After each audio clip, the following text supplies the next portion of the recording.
Greetings, geeks. Welcome to episode 584 of Geeks in Space. I'm Rob Commander Taco Malden. Joining me today for the News Orbit, I have Chris DeBona. Hello. And Rob Roseboom. And he's muted, so I'll say hello for him. Hello. Hello. Hello. Hello. All right, gentlemen. Anything new, fun, and exciting to talk about before we just go start pounding on the zone? Let's pound on the zone, because I think this is charming. Nothing that hits all those buckets.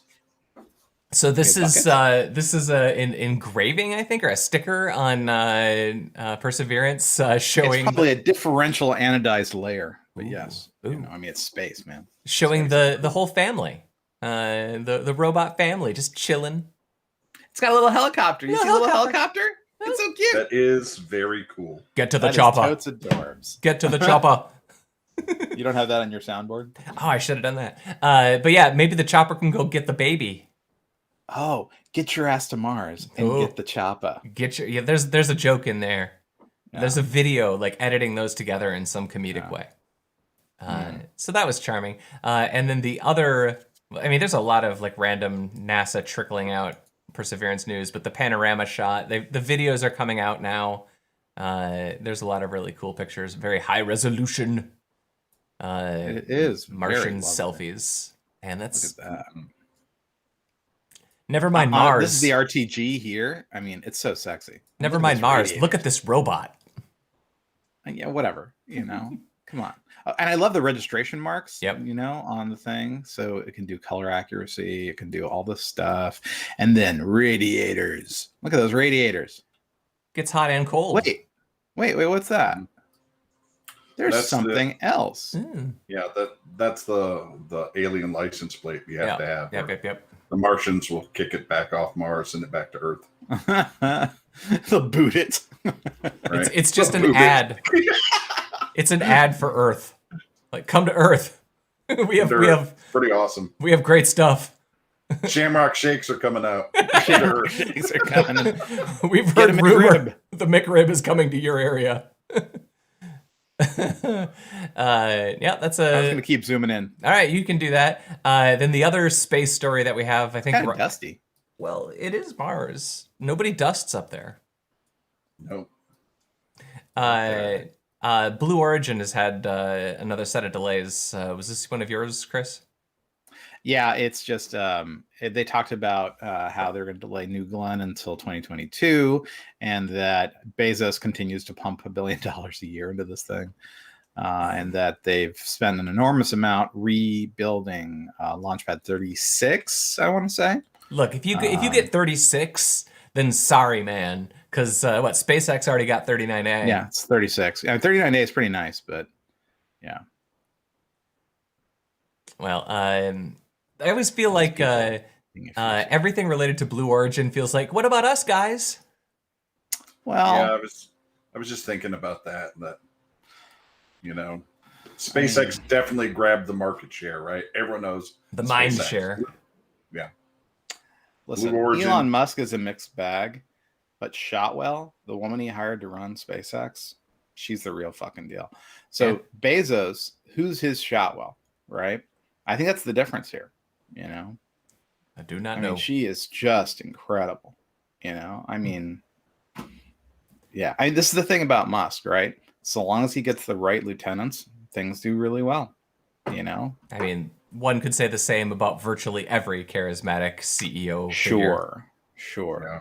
And that's the thing. I don't know if Bezos has that with Blue Origin. So, yeah.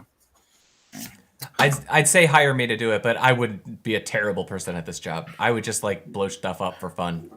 You're using a lighter to look inside the tanks. Oh yeah, that's fine. That's fine. I stopped using the lighter. I used. What's wrong with that? I used my Jeff Bezos flamethrower. He made it to compete with Elon. So it's funny. So we have the discussion about the Glenn and the New Shepard, and so I guess the Glenn is a liquid methane, liquidized methane cryogenic propellant, right? And I was thinking, I've got a propane tank going in right here. basically, I've got a rocket right over here. Yeah, you just got to figure All I have out to do- how to get it tip to it on its propel. side, and yeah, you know. Yeah, you just got to get some tie downs, attach a seat to it. Yeah, I mean, Take Malda's fuel lighter and yeah. go to town. I'll light it. I'm not scared of nothing. I mean, sure, it's only 800 gallons of propane, but I mean, it's a start. It'll get you a little while. You got to baby Yeah, steps it. Right? or maybe we think outside the box here, right? Maybe we put it in its pit that it's currently in, and we put the spacecraft, read an outdoor lounger, on top of it, and you sit in that, and then you light it off and let the force throw you into space, kind of like the manhole cover. Can you shoot it at all of those LA helicopter drone guys, the jetpack guys that we keep seeing float around it? Like, screw you! I got a rocket. Yeah, I go 300 feet in a fiery ball of death. What would probably work great is if you got the neighborhood cougar. The cougar. Yeah. Right? So so we thought the cougar had gone back to the mainland. It did not. People have been finding deer parts. Ooh, in their yards. For our listeners, we're talking about the large cat. Not the Cougar. not Chris's neighbor 2 doors down, the notorious Make the cougar. joke. Did you let her buy you a drink? That's a joke we've heard 1,000 times. Yes, it's true. All right, Anyway, let's see. You want to go to Russian diplomats? Sure. This is funny. This is a hilarious photo, isn't it? Yeah. So, Rob, this was yours? I mean, I guess. Sure. I didn't read it, so. Basically, the story was because of the COVID lockdown in North Korea, and it's North Korea. This is how the Russian diplomats needed to leave the country. They actually walked in, according to the news report, with some of their stuff, but they had more shipped in since then, and they were leaving, and this is how they had to do it. Old-fashioned, hand-propelled train car, like the old Bugs Bunny Ironsides. Load it up and take that out of the country. It's one way to travel.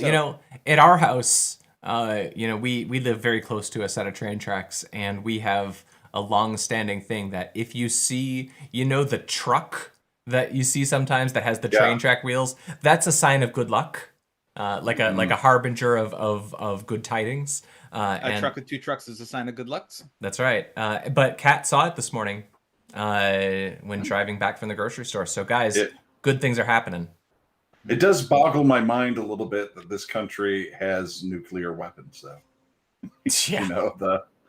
It's strange that this is how you have to. This is the transportation you need to take to get out of the country. This is the most reliable form of transportation there, and yet they have nuclear missiles. Well, it's worth pointing out this is a dual gauge rail standard, which is very unusual in most of the world, right? But the wider ones are the Russian trains, and the interior ones are Russian Chinese style gauge, I guess. And then the interior is the North Korean, because they wanted to make it hard for people to go on train and leave the country. So, I mean, it's kind of dark that they're super dark. They're crippling their infrastructure in order to do that. But yeah, and rail. Well, I mean, we've talked a lot about America's dreams for high-speed rail. I mean, these guys have dual gauge rail. I mean, that's serious, cool, right? They're like, Americans are great, but do they only have one set of rails? Why not 2? Amateurs. That's true. Our pointlessness goes to 4. Anyway. I've often thought that my train tracks near my house should just have one of those carts like the old comic books would have, or the old cartoons, so I could just take that and zip it right down downtown. So I'm like, up north they have a bunch of really small rail that the logging companies used back in the day. In fact, there's a thing called the Tunerville trolley that you can take that travels some of the old lumber trails up there. It's a timber train. Yeah. I would enjoy very much doing that, but probably only once. Yeah. It's Well, I kind mean, of a long it's trip. probably a big workout for your arms too. Right. Rob, are you the one who found the Frogger TV show? Yeah, I what did. was this? I was thinking of all the Ordered other at TV Peacock. shows they could have made, like Pitfall or Dangerous. The Cirque. But yeah, so I mean, They did make that Star Wars game. yeah, I'm sure that Japan has 8 versions of this already, but That's true. it looks like it's like American Ninja Warrior, except that's at the end the obstacle course is based on Frogger. So I tell you, all of treacherous those traffic, leap over snapping gators, and hop over hungry hippos. But I did like that they referenced Seinfeld because that is one of my favorite episodes when he's trying to get the cabinet across the street. Yeah, I do not remember it. Oh, really? You should watch that episode. It looks like Costanza is giving some kid guff because he wants to play Frogger. Is that what's happening here? I mean, you should watch the episode because it's very much late Seinfeld, where it's utterly implausible, but it's all about connecting weird dots. I see. And it's like the look at how wacky our people are. Well, see, like the first 2 seasons of Seinfeld, they didn't quite figure out what they were doing, and as the show got on, they figured out that you had to make something at the beginning cause the end of the show, like, and that became the whole thing. Was how outlandish you could connect those dots. They tried in the early seasons too to make it more about Jerry's stand-up. And I think they quickly figured out that George and Kramer were the reason people watched the show. Yeah. Elaine was okay, but she was just, girl Jerry, so. Yeah. Right.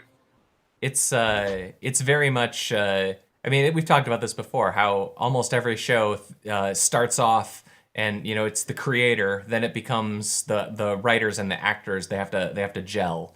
But this was, they actually talk about what the episode was. I saw an interview and I can't remember what it was, but there's one episode like in season 2 or 3 where they figured it out, and then basically all the episodes after that follow that format. But it's also one of those shows where the support cast is the thing you want to watch, not the star or the primary character. He's just the Festivus pole that they ride around. Yeah, he's the straight man. You're here to watch the weirdos. Yeah. Anyway, you're here to watch Larry David in Costanza garb. Right. Yeah. What a guy. Those obstacle course shows are very popular amongst the tweenish people who I cohabitate with.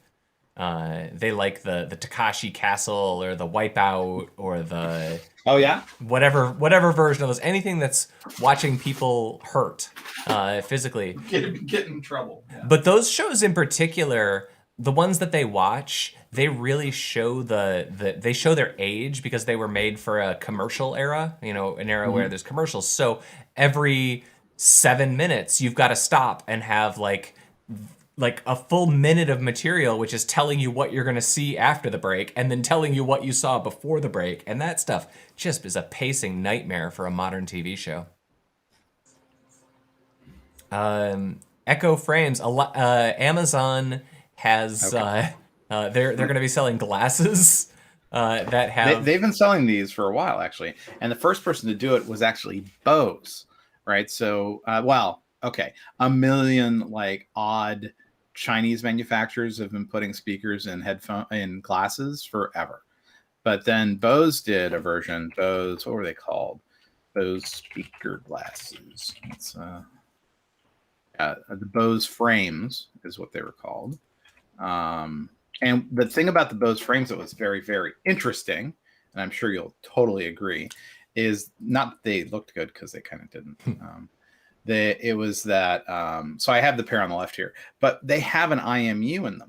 So you can tie into the IMU and get positional audio from a Bose frames. You can't do that with the Amazon Echo. So I thought that was interesting. But it's as expensive, which is kind of crazy. I mean, that's a lot of money for a dumb pair of speaker glasses that you're going to wear once and then put inside your drawer like I did. Right. The killer app for those things, I've always felt, is the thing that is the sketchiest morally, which is the face recognition thing. Like, I talk to a stranger, like I would have killed to have the little heads up display at every conference I went to back when I was going to a conference like every 3 weeks. Just show me the last email that I got from this person. I don't remember their name and their face. I've talked to 300 people this week. I remember this thing, but I don't remember this face. Help me. Yeah, I'm totally with you. These don't have a camera though. Yeah. So maybe if you recognize other Bluetooth signals from their phones. Oh, sure. You could do it with the AirDrop protocol, maybe on on the iOS platform, but I'm sure Android has an equivalent. Voice recognition eventually. Oh, yeah. Well, so here's the thing. You're not the first person to think of this, right? Of course not. In the very large technology companies, they come up with ideas like this all the time, and then they run headlong into concerns around privacy. Yeah. Well, I mean, Google and they Glass, say, man. that's a fun idea. We're going to not do that. Well, that's exactly the thing, is that the killer app for those glasses, and frankly for augmented reality, is fraught with moral consequences. It's no different than, I mean, social media, right? Like, nobody really thought about what social media would do. I mean, I did, but that's not true. In 2001, 2002, when I started seeing like the Reddits and stuff coming out, like it became immediately clear to me exactly what was going to happen. And it takes 10 years to get to Trump. But I mean, it's just obvious what's going to happen. But people, like, glasses are going to be the next version of that, and I'm sure that those meetings were probably very interesting. We're like, oh. Cops are going to use this, and they're going to identify protesters, and they're going to go to their house. Yeah, I mean, it's like, well, this is the redux of our discussion about body cams. Like, body cams should be something the police are all for, not used as a tool for further oppression. What do you do? What do you do? It is what 840 ratings. Wait, this is going to be good. Be like, it's fun but pointless. Let's see what it says. Total invasion of your privacy. We called it. Useless and expensive product. Sent with 2 right lenses. The weird part is that the person who ordered the one with the 2 right lenses is like really like deformed, and he's really embarrassed and mad that he didn't get his glasses. He got one with a regular left and right. He can't wear them. Here it is. No camera, no hood. Do not buy. Yeah, I mean, it's all the stuff we were just saying. Yeah. Well, let's see what people who loved it say. 5 stars, but not for... Oh, it's the first generation. Come on. Ooh. I hate when they combine the reviews for multiple versions of a single product. My gripe with the first gen pair is the battery life. That doesn't seem like it's a big problem with this new pair. All right. Good enough. I mean, at that point, though, really, what's the difference between that and AirPods? Yeah. Except it's Alexa and it covers your eyes. I mean, I guess it's a thing you're already wearing. Is it bone induction? No, they're actually just speakers along the bottom of the temple. Oh, so they're kind of like the Valve Index? Yeah, sure. The Valve Index is weird because the speakers on those like sit like a half inch away from your ears. They don't touch. Yeah, it's kind of the same thing with the Vive Pro. Yeah. They're really loud. Like, if you're just standing in a room, when I'm watching, somebody else play the Beat Saber, I can hear the music pretty well. It kind of makes me worry about their ears. Sure. So don't leave home without them. Here's the wacky little surprise is that George Lucas is theoretically going to come back to write for the Star Wars Andor, or the Cassian Andor TV show, which is weird on a lot of levels, not the least of which is that of all the characters in the Star Wars universe, like, that's not a character he had anything to do with. Like, at least any, like, Ahsoka Tano, or like anybody from like Rebels or whatever, like, he could, say that he was connected to that in some way. This is not his character at all, so I bet that they let him, like, just write some weird piece of lore. With Dave Filoni helping him, maybe that could be cool. So I just wanted to point out in this picture that George Lucas is the second from the left. So he is the one in front. Yeah, he's sort of in the front there. The one in front of those 2 old guys, and then that three old guy. 3 old guys. Yeah, Mark Hamill does look really old. He doesn't look as old as the other 2. I mean, he's older. They're all old. Late 50s. I mean, he's doing good for his age, but. He lost a ton of I mean, weight for filming the Star Wars movies because he did look kind of doughy, like He's getting a little soft, five, a 10 little years ago, potatoey. and he dropped a ton of weight to do those movies. Yeah. The funniest. So 'Cause he's a maybe pro. so here's a WandaVision rumor that I heard, which I George absolutely Lucas loved. is writing for WandaVision? Yep. The rumor that I heard, which was I assume BS, but since Mark Hamill showed up in the season finale of Mandalorian to reprise his classic role, the idea was that he would then show up in the final episode of WandaVision, but he would be playing Nightmare, who's a character that he voiced for a while. But he could play the live action version because the issue is that in the comic version of WandaVision, there's Mephisto is a bad guy, but in China you can't use demonic iconography in their media. So their assumption is that you can't use Mephisto, who's effectively a devil, but you could use Nightmare because they're pretty similar characters. Yeah. And you could bring back Mark Hamill, which means Mark Hamill could mic drop 2 separate Disney Plus series. That'd be cool. That would be cool. And isn't Nightmare connected to Agatha? They're all like kind of in the same like group, I guess. Like dark magic, yeah. Marvel 70s stuff. Yeah. Exactly. The 70s Marvel stuff where it was a little weird. That's some questionable stuff. Right? Okay, we're just going to personify spirits and stuff. Cool. Yeah. I guess Sandman does that too.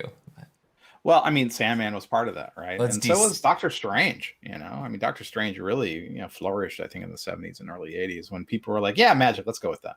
Yeah, and vampires. They're big on vampires. Vampires, yeah. What's the Spider-Man vampire character that I guess Morbius? Morbius, that's right. Yeah, Jared Leto is playing him. Jared Leto. Yeah, I'm sure that movie was awful. Oh, I can't imagine that it would be good. Yeah. I already because he's a vampire. He's turned into a vampire through science. Right. Well, so there's rumors of a courtroom scene in Spider-Man 3. So I don't know what that means, but they're casting for it. Mm-hmm. So they're doing casting calls for a courtroom scene, and everyone, of course, wants Daredevil. It's like bring me some Daredevil, right? They theoretically, Marvel now has regained the rights to all of those characters. They had to have like 3 years or something from production or air date to reclamation. So in theory, all of the Netflix actors can reprise their Netflix roles. And there's been a lot of rumors. The guy who was Daredevil was freaking great. He was perfect. God, he was good. Yep. And I mean, I thought Jessica Jones was great. I thought the Punisher was great. I thought the casting on everybody except Danny Rand. John Bernthal as the Punisher was genius. So good. Although the Punisher now is taking a lot of like in the post-coup universe. They're all just like that's maybe not. A little too fascist. Yeah. Which is weird because like cops really embrace him, but he kills a lot of police. He kills evil, and every cop thinks that they're on the side of justice. All right, let's see. I would love for Daredevil to be in Spider-Man 3, though. I think and they have a lot of story together. Like a lot of he's defended that character. I mean, it's a normal thing. Well, okay, so I have a question for you. So we have Queens, which is Spider-Man, Brooklyn, which is Captain America, Manhattan, which is the Defenders and everything. What about the other boroughs? Well, Daredevil has Hell's Kitchen. Right. Well, that's Manhattan, right? So I mean, yes, but also he has that one like everybody gets like one like set of like 6 square blocks. Because the Avengers, their mansion, that's in Midtown, right? Well, Fantastic Four is there too. I just can't remember. But no, those are all Manhattan. No, it's like, what about the Bronx? Who's the hero from the Bronx and who's the hero from Staten Island? Actually, I think in the modern era, like I think Miss Marvel might be in the Bronx. There's a couple of characters that actually are in that area. But I mean, that's just because in the 60s, I mean, everybody in the Marvel universe was in New York because they were too lazy to go anywhere else, and they all worked in an office in downtown. So I punched in Marvel's heroes from Staten Island. Oh no. And Google came back with Deadpool and then 2 like no names. But I'm like, of course, Deadpool's from Staten Island. That makes perfect sense. And there's a ton of people from the Bronx. Well, it looks like it's Earth 616 more than regular Earth. So, I mean, Earth 616, they probably have like writers and stuff. That's weird. There was a Bronx Spider-Man. It was just a guy running around in the Spider-Man outfit. I wonder what other boroughs. Yeah, what about Brooklyn? How many hipsters? Brooklyn's got ton. No. They've got Captain America. They've got, Brooklyn. So okay. Miles Morales. Yeah, Miles Morales. We got Captain America. Wait, Miles is from the Bronx, or he's from? I think he's in the Bronx. I thought he was Queens. This is really important information. This is critical stuff, yeah, for sure. Let's see. I'm scrolling through fandom.com. Yeah, Miles is Brooklyn. So, according to the internet. And the internet's 100% guaranteed truthful. Who the hell is Lord Chamberlain Bellis? He's a Staten Islander. Sounds like the 70s. Monster King's Honor Guard. See, then in the 80s, you get like Marvel Zombies, right? Yeah. This team was brought together to act as the protectors of the king of the new monster nation of Staten Island. After returning from one of their missions, they discovered Deadpool killed their king and become the new monarch. Of course. Although understandably hesitant at first, they eventually accepted Deadpool as their new leader and helped him defeat Kraven the Hunter. Okay. And Bellis is an ostrich. Oh, he's the monster. He served the Monster King. Okay. I never paid any attention to any of these stories. For a good reason. Yeah. Well, folks, anybody got anything else? Oh, Ambaloo shared a story about the Velocipede in Discord. Oh, yeah? Let's take a look. Looking at this bad boy. The National Museum of Transportation. Oh, yeah, for the it's like a bike, but for trains. Oh, yeah.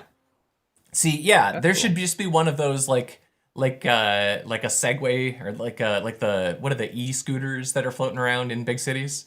Hoverboard or They should just have one of those like scattered up and down train tracks, so you can just hop on the track and like go a couple miles. And if you get run over by a train, I mean that's your damn fault. I mean, what could go wrong? Yeah. What could go wrong? For the train, not much. For the person riding the Velocipede, a lot. I bet you hit enough of those velocipedes stacked up on each other, you could maybe derail. For sure, damage the front of the train. Well, but don't they have the cow catchers in the front? So you just make sure your cow That's so much catcher. nicer than a hobo catcher, All right. Let's say goodbye, gentlemen. Go about our exciting day. Yes. All right, goodbye. Goodbye, Rob Roseboom. Goodbye, Chris DeBona. See ya. I'm Rob Commander Taco Malda. This has been Geeks in Space. We'll see you Tuesday.